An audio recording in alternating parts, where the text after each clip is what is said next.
भारत की बेटियां देश के लिए गोल्ड मेडल लेकर आ रही है और भारत के युवा लड़के नेताजी की कुर्सी उठाते फिर रहे हैं। कोई उस नेता के पीछे भाग रहा है, कोई उस नेता के पीछे भाग रहा है।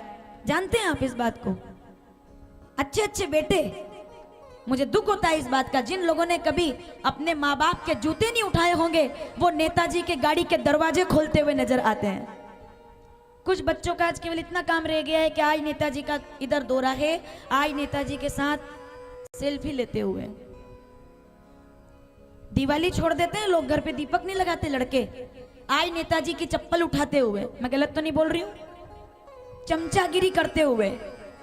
और नहीं नहीं, चाहे मेरा विरोध हो जाए इस बात पर, यह सब किस लिए?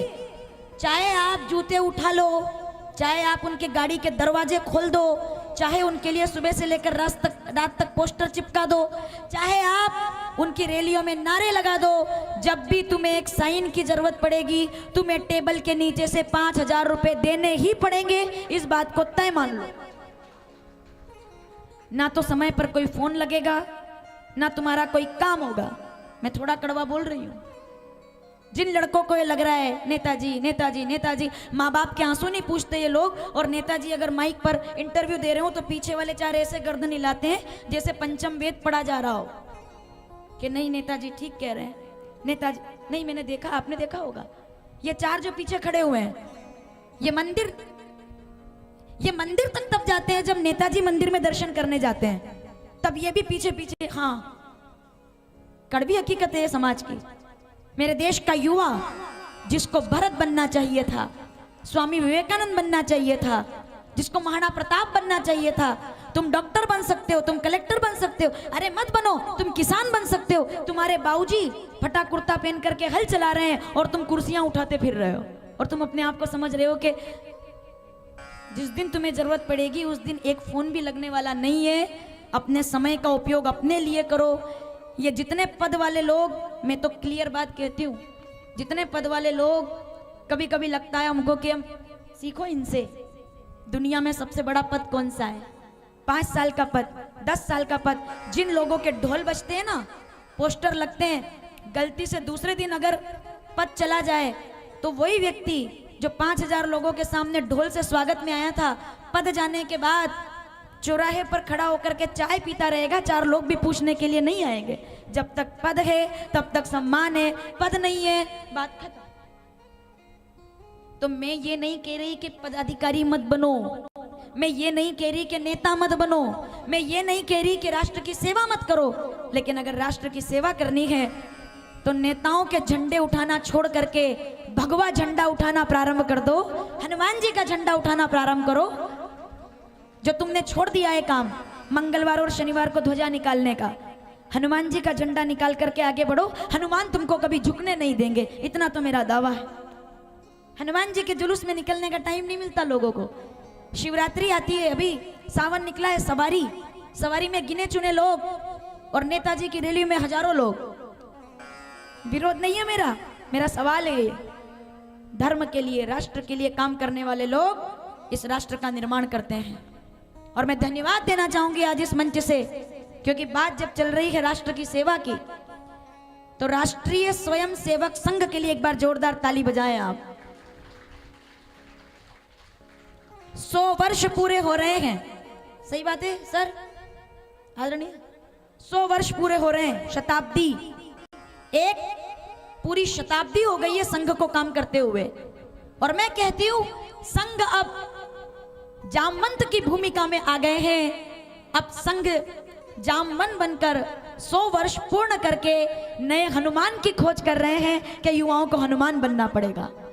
सामाजिक समरसता, कुटुंब प्रबोधन, एक दूसरे के प्रति प्रेम, छोटे बड़े का भेदभाव समाप्त करके 100 साल तक संघ ने जो काम किया है, चाहे कोरोना काल हो, आप लोग सब यहाँ बैठे हुए हैं, मैं किसी पार्टी के पक्ष में विरोध में मैं नहीं हूं, लेकिन एक बात कहूंगी, ना तो किसी पार्टी के पक्ष में हूं ना किसी पार्टी के विरोध में हूं, लेकिन बचपन से लेकर आज तक एक गीत गाया है, राम राम बाद में बोला है, हरे कृष्ण बाद में बोला है, बचपन से नमस्ते सदा वत्सले मातृभूमि पढ़ करके बड़े हुए, और वही मेरा धर्म है।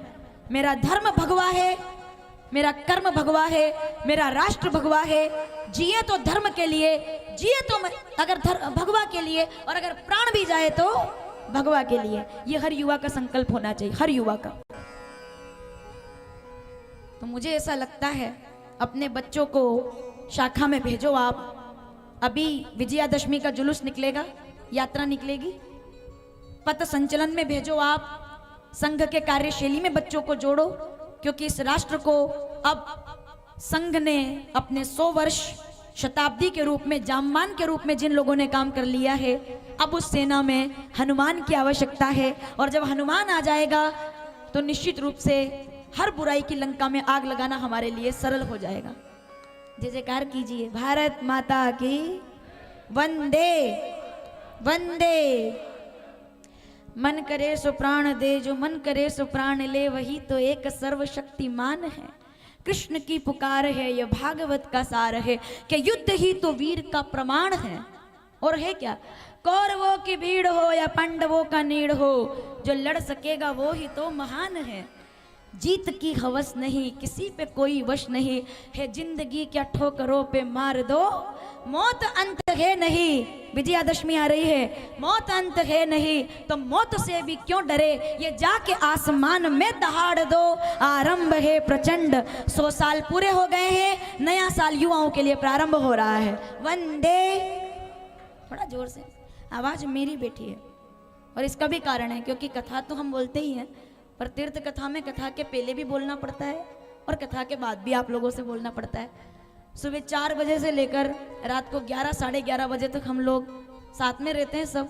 तो आवाज मेरी बेटी है, आपकी उठनी चाहिए। वंदे वंदे, भारत माता की। जान दे दो देश के लिए, प्राण दे दो धर्म के लिए। हिंदू हैं हम, सनातनी हैं हम, इसीलिए ज्यादा जरूरी है ये बोलना। शेर की दहाड़ हो, सामने पहाड़ हो, वीर तुम रुको नहीं, धीर तुम झुको नहीं। बेटे, मैं ये नहीं कह रही कि आप राजनीति में इंटरेस्ट मत लो, लेकिन धर्म के लिए काम करो, राष्ट्र के लिए काम करो। बेटियां धर्म के लिए काम करें, राष्ट्र के लिए काम करें, परिवार के लिए काम करें। ये जरूरी है भाई, ये बोलना जरूरी है।